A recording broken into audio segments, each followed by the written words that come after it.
church in Colossae was not founded by Paul and was probably never visited by Paul. But this church, right from the beginning of its inception, had struggled with the doctrinal issues that for some unknown reason has been introduced by some people into this church. The nature of the Colossian heresy that had spread into this church is a matter of huge debate and contention. There are wide number of views proposed by the scholars and equally argued and counter-argued by others. In this video, we shall not be dealing with that, which we will handle in the class and discuss more about it. In this, we will primarily focus on the background of Colossian city and the composition of the church, authorship and date and purpose and occasion, such basic issues. Colossae was overshadowed by the importance of the neighboring cities like Laodicea and Hierapolis, in both of which Christian churches had been established. The Christian community at Colossae had never been visited by Paul, as he says in chapter 1 verse 4. He says, "We have heard of your faith in Christ Jesus," which implies that Paul doesn't know them personally, but has only heard about them. It appears that it is most probable that Epaphras had acquainted Paul with the Colossians, as we find evidence in chapter 1 verse 8. Probably, as Guthrie maintains, Colossian church was founded by the ministry of Epaphras. Paul must have passed through this area without preaching in the city.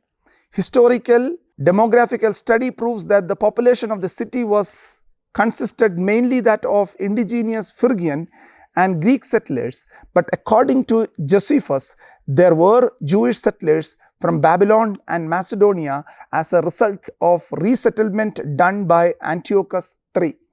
Thus, the Colossae of Paul's day seems to have been a cosmopolitan city in which people from different cultures and religious backgrounds had come together and created a mixed cultural context. Among the churches planted in the province of Asia Minor were the congregations at Colossae, Laodicea and Hierapolis. We have not first-hand information about the beginning of these Christian communities except what may be derived from the letter to the Colossians itself. And it is to be inferred from the reference to Epaphras in the letter in chapter 1 verse 7, verse 8, chapter 4 verse 12 and 13, that the congregations founded in these areas is the result of his work. According to Dunn, if the church has been founded by Epaphras, then it must be sometime between mid-50s. Concerning the date and occasion, there are wide opinions which we must carefully look at. One thing which should be held in our mind is that the choice of place of origin is basic to determine the date of this letter. This is probably the most contentious of the introductory issues facing the study of Colossians, apart from the discussion on the nature of heresy that was spreading in this church. However, in the introductory question, this is the one which is found most difficult to answer in clear and final terms. Two probable places are debated among the scholars as place of origin: Ephesus and Rome. To choose between the two is a very difficult task. The Roman hypothesis is suggested by Carson, Guthrie, O'Brien and others. As Guthrie states, until the recent times, there has been very little doubt regarding the time of writing of this epistle and from where it was written. It was believed that it was written by Paul in Rome. If Pauline authorship is maintained, though Ephesus also remains equally possible, Rome would be a better choice. But for Ephesian theory, assuming that it could be proved that Paul was imprisoned there, would still not conclusively account for the facts. The one thing that is clear is that the letter was written from prison. Chapter 4 Verse 3, verse 10 and verse 18 make us to believe that. On the one hand, Epistle to Colossians seems to locate itself on the trajectory of Pauline theology, or near the margin of the transition from Pauline to post-Pauline theology, which makes Roman imprisonment likely. On the other hand, given the close proximity of Colossians to Philemon and the strong case that can be made for setting Philemon in the context of an earlier Ephesian imprisonment, that would point to the same originating context of Colossians and a date in the mid-50s, that is presumably prior to 2 Corinthians and Romans. An Ephesian scenario would not only explain the toing and froing of Onesimus implied in Philemon, but also allow for a further movement of Onesimus to Colossae, back to Paul, and back again to Colossae, one of the most plausible suggestions that with regard to the relation of Colossians and Philemon. But the Ephesian hypothesis is generally rejected. This seems less likely for the Ephesian hypothesis, assuming that it could be proved that Paul was imprisoned there would still not conclusively account for the facts. It would still be questionable, perhaps even more so, whether a runaway slave would have fled to Ephesus, a distance of no more than 100 miles, whether a runaway slave would escape detection there. Apart from this, Dunn's argument seems more persuasive, which says it would be somewhat surprising if Paul then turned his back to such developed Christology and ecclesiology as we find in Colossians, and reverted in Romans to his earlier themes, only for them to be taken up and extended further in Ephesians, that is again dated later. Scholars like Dunn, Guthrie and Dodd and others prefer the Roman imprisonment. At this point, the Roman imprisonment hypothesis seems preferable in spite of much greater distance involved between the two cities, the city of Rome and Colossae. Further, the positive point in favor of the Roman imprisonment is that it is built in a known imprisonment of such a character as to allow all the events reflected in Colossians and Philemon to happen.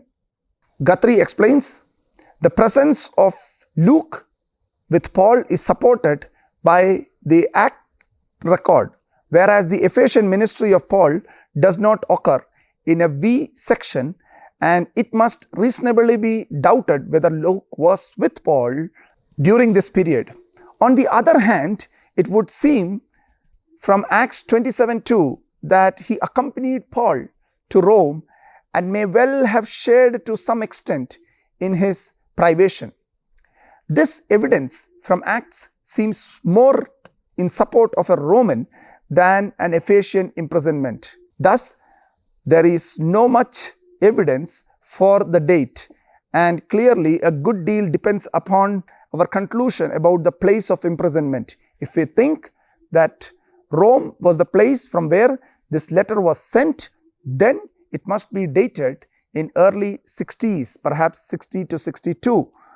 If not, and if Ephesus is the choice of the place from where the letter was sent, it must be dated in the first half of the decade of 50s, before even 2 Corinthians and Romans were written. This brings us to a question: who wrote this letter? In the past, most scholars have accepted the genuineness of this letter, but some have questioned. Even before the Tübingen school of F.C. Bauer and his associates disputed the epistle, T. Meyerhoff in 1838 claims to have found in Colossians un-Pauline thoughts, evidences of disputation with the 2nd century Cerinthius and a dependence on Ephesians. The main plank of F.C. Bauer and the Tübingen school's theory was the alleged evidence that the heresy combated in the epistle was of 2nd century Gnosticism. Accordingly, the case for Pauline authorship was thought to have been disproved. Later in this line, H.J. Holtzman resorted to the theory of interpolation made by the author of Ephesians into an original, shorter but genuine epistle to the Colossians. These kinds of objections fail. As Juliacher argues, the suspicion that there are interpolations in this epistle would never have been arisen had it not been for the presence of the epistle to the Ephesians. Another strand of scholars who too questioned the Pauline authorship have highlighted the post-Pauline Catholicism in the epistle. They based on three types of evidences. Number one, the different idea of hope compared with the accepted Pauline epistles. Number two, the alleged use of baptismal confession.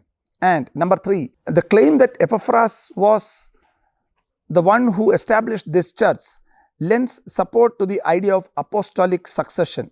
Some others have questioned on the basis of the use of the new words and missing of the well-known Pauline ideas in the letter Paul's authorship. But these difficulties are not great. Stylistic differences are generally attributable to changing circumstances or subject matter. The strongest peculiarities are found in these sections which deal with the false teaching, which is most natural in letters. No doubt, Paul's circumstances of imprisonment also contributed towards the changes in style. However, the strongest argument in support of its authenticity are the indisputable nature of the external evidences and inseparable connection of the epistle with the letter to Philemon. There is no shred of evidences that it was disputed of its authorship until the 19th century. It formed part of the Pauline corpus as far back as it can be traced, and evidences of such a character cannot be lightly swept aside.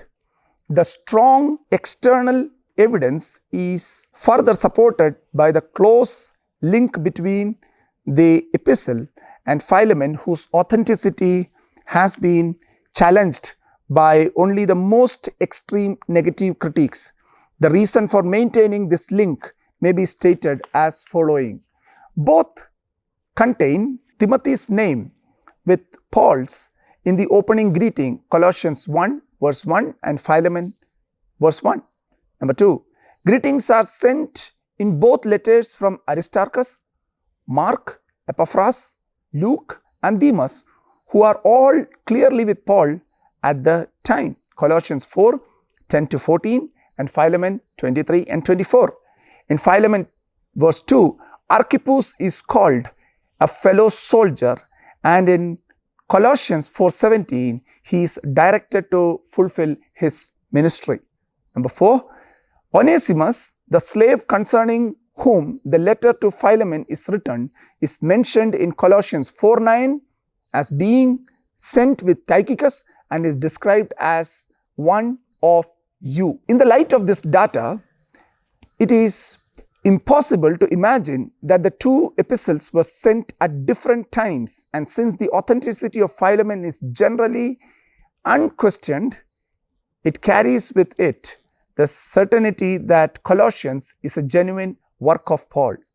Then what must have been the purpose in sending this letter to the Colossians? The study of the epistle makes it clear that the threat of the false teaching was of such a great amount that an immediate corrective was imperative. So this was the real purpose of this letter. Paul has two main problems to settle while writing this letter. One, doctrinal, concerning the person of Christ, and the other is practical, respecting the life of the Christian. The letter contains a high Christology. Christ is preeminent over all other creatures and over creation itself. Everything was created for him. He is seen at the center of the universe, sovereign over all principalities and powers, over all agencies, that is to say, which might challenge his authority. Paul's purpose is to demonstrate the immeasurable superiority of Christ as contrasted with the inadequate presentation of him being advocated by the Colossian false teachers. In his refutation of the practical error, Paul strongly attacks ascetic tendencies on the ground that they are merely human ordinances. The Christian is called upon to put on the new man in chapter 3 verse 10, as well as to put off the old sinful nature.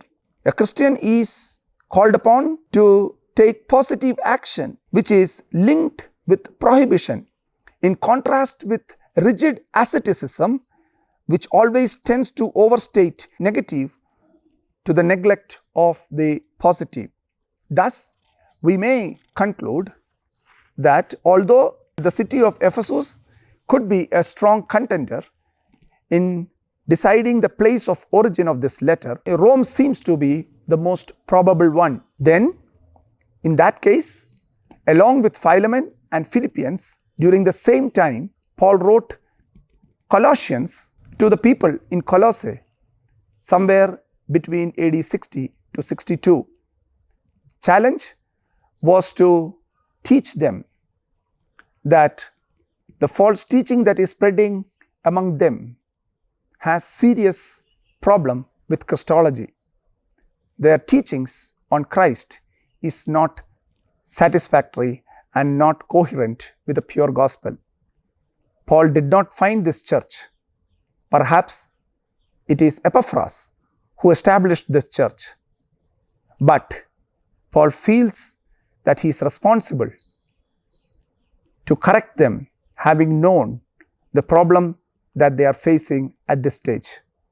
As an apostle to the Gentiles, Paul probably thought it is okay for him to send a letter to a church with certain directives and clarifications of the doctrinal teachings that would be benefiting their spiritual life. Thank you so much.